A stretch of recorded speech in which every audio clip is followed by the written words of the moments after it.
कहानी की शुरुआत होती है एक क्लासरूम में जहाँ टीचर आराम से बच्चों को पढ़ा रहा था, लेकिन उसी वक्त क्लासरूम का दरवाजा अचानक से खुला और हथियार लेकर सोल्जर्स अंदर आ गए। उन्होंने सभी स्टूडेंट्स और टीचर्स को नीचे बैठने का ऑर्डर दिया। एक सोल्जर ने अपने फोन पर एक फोटो दिखाया और टीचर से पूछा कि ये कौन है। टीचर करना नहीं चाहता था पर उसने मजबूरी में डेविड की तरफ इशारा किया। ग्रुप लीडर ने ऑर्डर दिया कि सब लोग क्लास से बाहर चले जाएं, सिर्फ डेविड यहाँ पर रुकेगा। इतने प्रेशर की वजह से डेविड की विजन्स वापस आ गई। उसने खुद को कंट्रोल करने की कोशिश की, लेकिन अचानक उसके शरीर से तेज एनर्जी की वेव निकली और सोल्जर्स पीछे जा गिरे। उसी पल उसकी आंखों से नीली रोशनी निकलने लगी। एक सोल्जर हमला करने आया तो डेविड ने उस पर पेन से वार किया। दूसरा सोल्जर शूट करने लगा, लेकिन जब बाकी सोल्जर्स ने उस पर हथियार ताना तब डेविड ने एक फौजी के शरीर को शील्ड की तरह इस्तेमाल किया और उसका चाकू ले लिया। सिर्फ कुछ ही सेकंडों के अंदर डेविड ने चाकू से एक और सोल्जर को गिरा दिया और फिर एक दूसरे सोल्जर को टेबल से धक्का देकर खिड़की से बाहर गिरा दिया। अब सिर्फ ग्रुप लीडर बचा था। लीडर ने हथियार निकाला, लेकिन डेविड दीवार पर तेजी से भागते हुए उसके करीब आया और लात मारकर उसे गिरा दिया, फिर उसे क्लासरूम के बाहर फेंक दिया।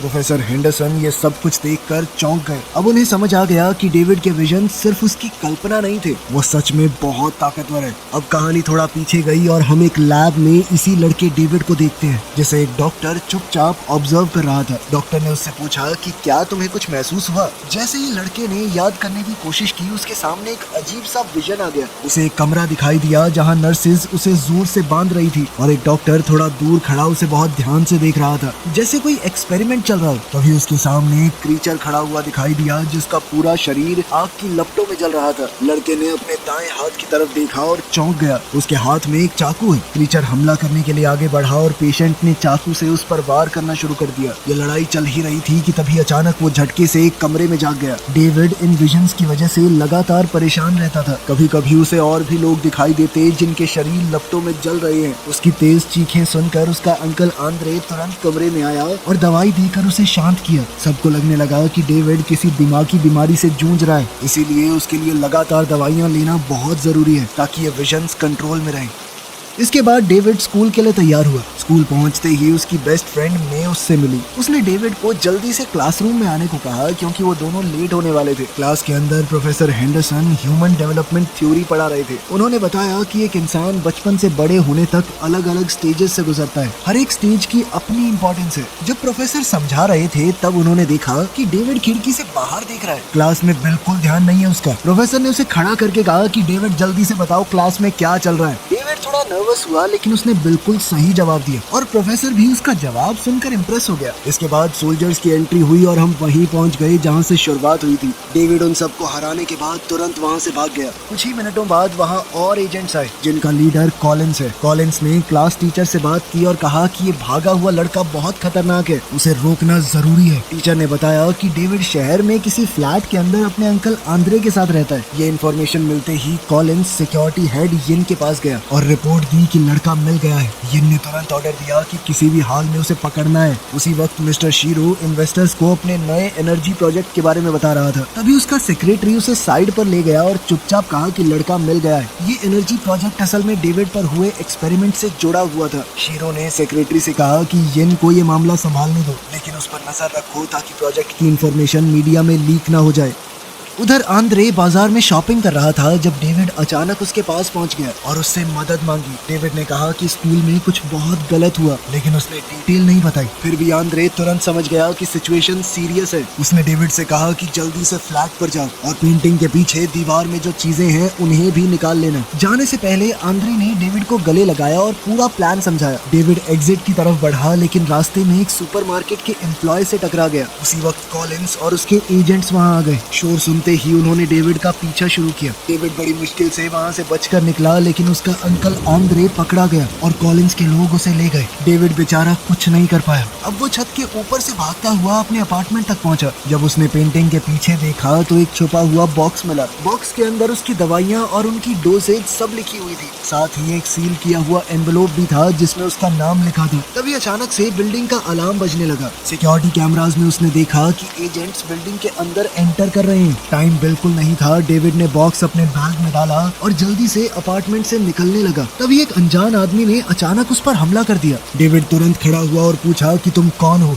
लेकिन आदमी चुप रहा। वो सीधा उसकी तरफ बढ़ता गया। डेविड ने अपनी फुर्ती और ताकत से उसका हमला रोका, लेकिन दुश्मन और भी तेज था। उसने डेविड को जोर से धक्का दिया और डेविड सीधा अलमारी पे जा लगा। उस आदमी ने अचानक अपनी तलवार निकाली और डेविड पर सीधा हमला करने के लिए आगे बढ़ा। डेविड ने मजबूरी में अपने हाथ से ही तलवार रोकी, लेकिन ब्लेड से उसके हाथ में गहरी चोट लगी। दर्द के साथ डेविड पीछे हटने लगा। तभी उसने शीशे की मदद से उस क्रीचर का शरीर दोबारा आग से जलता हुआ देखा। ये सीन देखते ही डेविड की ताकत जाग गई। उसने तुरंत दुश्मन की तलवार पकड़ लिया और उसके ऊपर जोरदार वार किया, लेकिन जल्द ही डेविड के हाथ से हथियार गिर गया। अब दोनों एक दूसरे पर मुक्के बरसाने लगे, लेकिन डेविड ज्यादा तेज था और धीरे धीरे वो हावी होने लगा। इस दौरान डेविड के शरीर की एनर्जी ने उसके हाथ की चोट को पल भर में ठीक कर दिया। फिर अचानक उसकी आंखों की रोशनी बुझ गई, जैसे पावर खत्म हो गई हो। दुश्मन ने फिर से हमला किया, लेकिन डेविड ने बचाव करते हुए उसे दीवार पर जोर से फेंका, लेकिन वो आदमी फिर भी नहीं रुका। उसने एक और तलवार डेविड पर फेंकी। डेविड ने हमला रोका ही था, पर उस आदमी ने दूसरी तलवार निकाल ली। अब डेविड ने भी जल्दी से दीवार में घुसी हुई तलवार निकाली और दोनों के बीच लड़ाई फिर से शुरू हो गई। उसका दुश्मन भी उसी जैसी ताकत का इस्तेमाल कर रहा था। जब डेविड ने खुद को बचाने के लिए टेबल का सहारा लिया,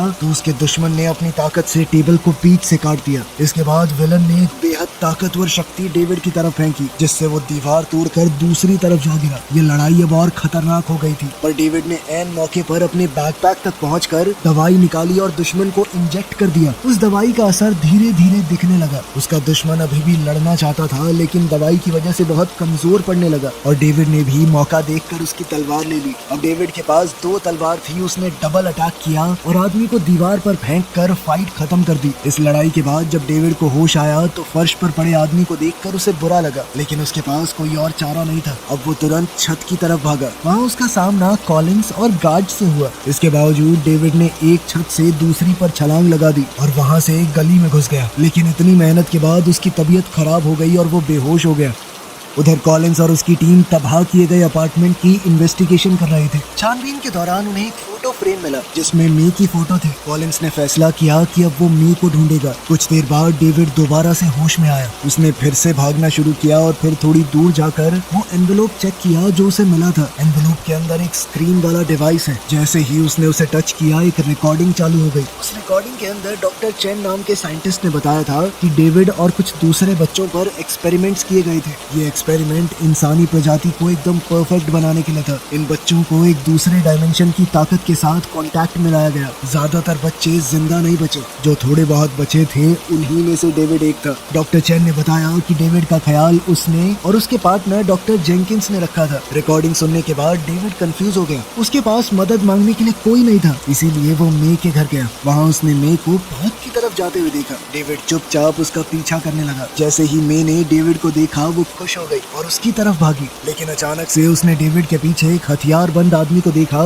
जो गोली चलाने ही वाला था। मे ने डेविड को आगाह करने की कोशिश की। डेविड पीछे मुड़कर देखने ही वाला था, तभी एक अनजान आदमी बीच में आ गया, लेकिन उस गुंडे ने बिना सोचे उस आदमी को भी शूट कर दिया और डेविड पर भी गोलियां चलाई। डेविड तुरंत पेड़ों के बीच में छुप गया। वो गुंडा रास्ते में आने वाले सिविलियंस को भी मार रहा था, लेकिन इसी अफरा तफरी का फायदा उठाकर डेविड और मे वहाँ से भाग गए। ये एरिया पहले ही एजेंट कॉलिंस की टीम ने घेरा हुआ था। एक एजेंट ने उन्हें ब्रिज के नीचे क्रॉस करते हुए देख लिया। उसने रस्सी की मदद से छलांग लगाई और उनका पीछा करने लगा। जंगल की तरफ तेजी से भागते हुए मे गिर गई। तब डेविड का सामना उस एजेंट से हुआ जो बॉक्सिंग ग्लव्स पहने हुए था। उस एजेंट के मुक्कों में खास ताकत थी। हर एक मुक्के से एक खास तरह की वेव निकल रही थी। डेविड उससे बचने की कोशिश कर रहा था, लेकिन एजेंट की ताकत से वो हक्का बक्का रह गया। जब डेविड खड़ा हुआ, उसने देखा कि वो एजेंट दोबारा से जलते हुए क्रीचर में बदल गया। डेविड ने अपनी स्ट्रैटेजी बदली और मुक्कों की जगह लात मारने लगा, क्योंकि वो एजेंट मुक्केबाजी में तो एक्सपर्ट था, पर वो डेविड के इस नए लड़ने के स्टाइल को हैंडल नहीं कर पाया। डेविड ने उसे धक्का देकर नदी में गिरा दिया। फिर भी वो एजेंट वापस उठ गया। उस एजेंट ने डेविड को टेबल की तरफ फेंक दिया।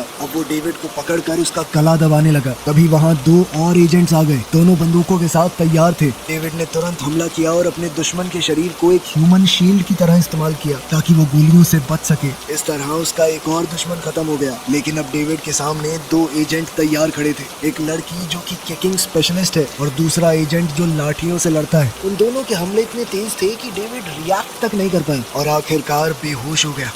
एजेंट ने डेविड की गर्दन पर पैर रखकर उस पर एक तेज एनर्जी का झटका छोड़ दिया। सबको लगा कि अब कहानी यहीं खत्म हो गई, लेकिन उसी पल डेविड की आंखें खुल गई। उसके शरीर से दोबारा वही नीली रोशनी निकलने लगी। जैसे ही उसकी ताकत वापस आई, डेविड तुरंत खड़ा हुआ। उसने एक एजेंट को जोर से पेड़ पर दे मारा और उसके साथी को पैर घुमाकर नीचे गिरा दिया। तीसरी एजेंट, जो कि एक लड़की थी, उसने पलटकर हमला करने की कोशिश की, लेकिन डेविड ने उसके सभी हमले रोक लिए और उसका सर पेड़ के तने में दे मारा। तब तक दूसरा एजेंट वापस आ गया। उसने अपने छोटे डंडों से डेविड पर वार किया, लेकिन डेविड ने बचते हुए उसे एक जबरदस्त लात दी। अब दोनों एजेंट समझ गए थे कि डेविड पहले से ज्यादा मजबूत हो गया है, तो उन्होंने मिलकर उस पर हमला किया और उसे पास ही में पड़े हुए एक डस्टबिन पर दे मारा। फिर भी डेविड दोबारा उठ गया। उसने जमीन में गड़े हुए एक पोल को उखाड़कर उसे हथियार बना लिया। उन दोनों से एक साथ लड़ने के बावजूद डेविड भारी पड़ रहा था। जल्द ही उसने लड़की को गिराकर पोल से उसे खत्म कर दिया। एजेंट बचने की कोशिश कर रहा था, पर डेविड ने उसे उछालकर उसकी गर्दन पर आखिरी वार किया। अब डेविड का गुस्सा उसके काबू से बाहर हो चुका था। तभी रे, जो पूरी लड़ाई देख रही थी, उसने जोर से डेविड का नाम पुकारा। उसकी आवाज सुनकर डेविड धीरे धीरे संभल गया।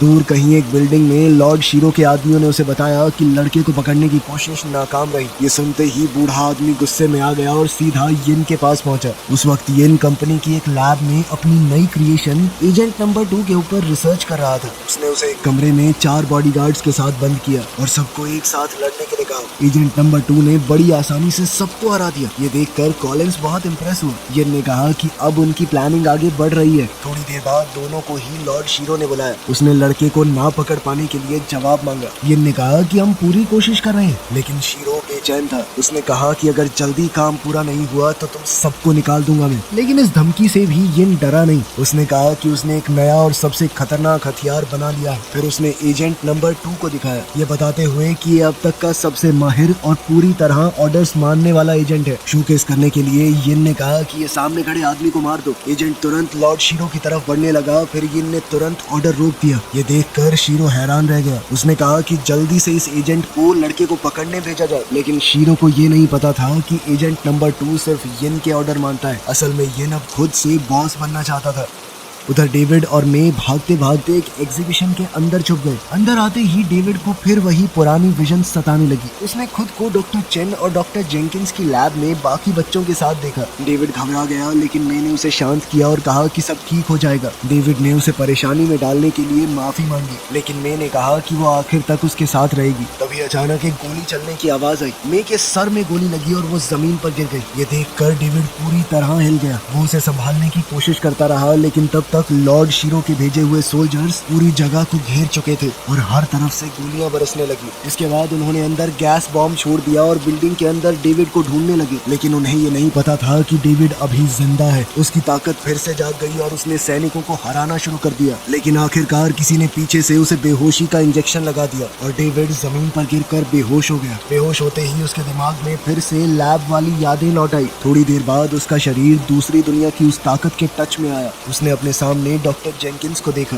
डॉक्टर ने पूछा कि क्या तुम्हें अपना नाम याद है? डेविड ने जवाब दिया, हाँ डेविड। ये सुनकर डॉक्टर हैरान रह गए, क्योंकि लैब में मौजूद बाकी बच्चे अपनी पहचान याद नहीं रख पाए थे। फिर डेविड से और पूछताछ की गई। डेविड ने बताया कि मुझे प्यार का एहसास याद है और मैं उसे दोबारा महसूस करना चाहता हूँ। तभी उसने आवाजें सुननी शुरू की जो कह रही थी कि उसे सब कुछ भूल जाना चाहिए, क्योंकि उसका काम सिर्फ अपने टास्क को पूरा करना है। इस डरावने सपने के बाद डेविड की आंख खुली तो वो एक कुर्सी से बंधा हुआ था। उसके सामने उसका चाचा आंद्रे था, जिसका चेहरा घायल है। थोड़ी देर बाद यिन वहाँ आया। उसने कहा कि वो आंद्रे को जानता है और उसे उसकी मदद चाहिए। उसने आंद्रे से प्रोजेक्ट मेजा के सीक्रेट मैसेजेस बताने को कहा। आंद्रे ने मना कर दिया। तब यिन ने बंदूक उठाकर डेविड के सर पर तान दी। आंद्रे ने डेविड से कहा कि सब कुछ ठीक हो जाएगा, और फिर भी कुछ बताने से मना करता रहा। अब यिन का सब्र टूट चुका था। उसने बंदूक आंद्रे पर तान दी। इससे डेविड घबरा गया और उसने कहा कि गोली मत चलाना, लेकिन यिन समझ चुका था कि आंद्रे कुछ नहीं बताएगा, इसीलिए उसने गोली चला दी। फिर उसने अपने आदमियों से कहा कि डेड बॉडी को यहाँ से हटाओ और लड़के को भी खत्म कर दो, क्योंकि उसकी जरूरत नहीं है अब। तभी कुछ नर्स वहाँ आई। उन्होंने बिजली का झटका देने वाली मशीन को डेविड के दिमाग पर लगाया और उसके दिमाग में जोर जोर से झटके देने लगे। इन तेज झटकों की वजह से डेविड बेहोश हो गया। बेहोशी की हालत में वो अपने मन के गहरे हिस्से में पहुंच गया, जहाँ उसकी मुलाकात अपने दूसरे रूप से हुई। उस दूसरे रूप ने बताया कि वो डेविड के अंदर रहने वाली ताकत है, जो दूसरी दुनिया की एनर्जी के साथ कांटेक्ट में आने के बाद बनी है। उसने कहा कि अगर तुम चाहो तो मैं तुम्हें पूरी शक्ति दे सकता हूँ, तुम बदला ले सकते हो अपना। लेकिन डेविड ने मना किया। उसने कहा कि वो किसी को खत्म नहीं करना चाहता। तब उस दूसरे रूप ने उसे याद दिलाया कि जिन भी लोगों से तुम प्यार करते थे वो सब जा चुके हैं। अब आंद्रे और मे की याद आते ही डेविड का दिल बदल गया। उसने अपने अंदर की ताकत के साथ हाथ मिला लिया और दोनों मिलकर अगली लड़ाई के लिए तैयार हो गए। उसी समय नर्स ने बिजली का डिवाइस बंद कर दिया। उन्हें लगा कि इतने से लड़के की याददाश्त चली गई होगी। तब डॉक्टर ने डेविड से पूछा कि तुम्हारा नाम क्या है और साथ ही जिंदगी का अपना मकसद बताओ। डेविड ने धीरे से जवाब दिया कि उसका कोई नाम नहीं और अब उसका मकसद सिर्फ बदला लेना है। इतना बोलते ही उसके शरीर से पूरी ताकत से एनर्जी निकलने लगी। उसने अपनी हथकड़ी तोड़ दी और कमरे में मौजूद डॉक्टर और नर्स पर हमला कर दिया। वहीं डॉक्टर शीरो को अब तक पता नहीं है कि अंदर क्या हो रहा है। उसने तुरंत अपने हेल्पर को फोन किया और कहा कि यिन का पूरा प्लान बंद कर दो। उसने बताया कि मुझे आगे बढ़ने के लिए जरूरी इंफॉर्मेशन मिल चुकी है और वो अपने एक्सपेरिमेंट का दूसरा स्टेज शुरू करने वाला है। साथ ही उसने कहा कि कोई सबूत नहीं बचना चाहिए, इसीलिए सिर्फ कागज ही नहीं बल्कि एक्सपेरिमेंट से जुड़े हुए सभी लोगों को मिटा दिया जाए। हेल्पर ने तुरंत ऑर्डर माना और अपने सोल्जर्स को यिन के पीछे भेज दिया। उस समय यिन कॉलिंस के साथ बेस से बाहर निकल रहा था। जैसे ही सोल्जर्स ने उस पर हथियार ताने यिन ने अपना चश्मा उतार दिया। उसकी आंखों से भी डेविड की तरह लाल चमकती हुई रोशनी निकलने लगी। उसने अपनी ताकत को जगाया और बहुत तेज रफ्तार से आगे बढ़ा। अपनी छड़ी में छुपी हुई तलवार निकालकर उसने सभी सैनिकों को हरा दिया। यिन को पता लग गया था कि डॉक्टर शीरो अब उसका दुश्मन बन चुका है। उसने तुरंत कॉलिंस को वहां से निकलने को कहा क्योंकि अभी भी वो कंपनी पर कब्जा करने का पूरा मन बनाए बैठा था। उधर डेविड भी उस जगह से बाहर निकलने की कोशिश कर रहा था। रास्ते में उसका सामना सैनिकों के एक ग्रुप से हुआ। उन्होंने उसे रोकने की कोशिश की लेकिन डेविड ने अपनी ताकत से सबको हरा दिया। रास्ता साफ होते ही डेविड आगे बढ़ा लेकिन आगे का रास्ता लोहे की सलाखों से बंद था। तभी अचानक एजेंट नंबर 2 ने पीछे से हमला किया। डेविड तुरंत खड़ा हुआ और उस पर घूंसे और लात चलाने लगा लेकिन एजेंट नंबर 2 ने ये सब कुछ सह लिया और पलटकर डेविड पर तेज हमला कर दिया। इसके बाद एजेंट ने डेविड को बिजली की लैब के पास दीवार से टकरा दिया। डेविड ने बचने की कोशिश की लेकिन इस बार वो आसानी से हार गया। एजेंट ने एक जंजीर से उसे बांध दिया और लटका कर छोड़ दिया। अब थोड़ी ही देर में डेविड को खत्म कर दिया जाएगा। उसका अंत नजदीक था। तब उसने फिर से अपने सामने अपना दूसरा रूप देखा जिसने उससे कहा कि अपना सारा दर्द याद करो। जैसे ही डेविड ने ऐसा किया उसके दिमाग में फिर से लैब की यादें लौट आई। उसने देखा कि एक आदमी आग में जल रहा है। डेविड ने उस पर कई बार छुरी से वार किया। तब उसे पता चला कि उस आदमी ने मुखौटा पहना हुआ था। जब उसने मुखौटा हटाया तो पता चला कि वो डॉक्टर जेंकिंस है। ये देखकर डेविड का मन और भी बेचैन हो गया लेकिन उसका गुस्सा इतना बढ़ गया था कि उसके अंदर की ताकत बाहर आने लगी। उसने अपनी गर्दन की जंजीर तोड़ दी। एजेंट नंबर 2 पर इतने तेज हमले किए कि उसे तो बचने का मौका ही नहीं मिला। एजेंट फिर भी लड़ने की कोशिश कर रहा था पर डेविड ने उसे जमीन पर गिरा दिया और अपने पैर से उसका हाथ तोड़ दिया। आखिर में डेविड ने एजेंट को उल्टा लटका कर एक छुरे से उसे मार दिया। ये लड़ाई तो खत्म हो गई पर डेविड की असली लड़ाई अभी शुरू हुई थी। इसी सीन के साथ ये मूवी खत्म होती है। इसका सेकंड पार्ट कभी आया ही नहीं। तो कहानी में आगे क्या होगा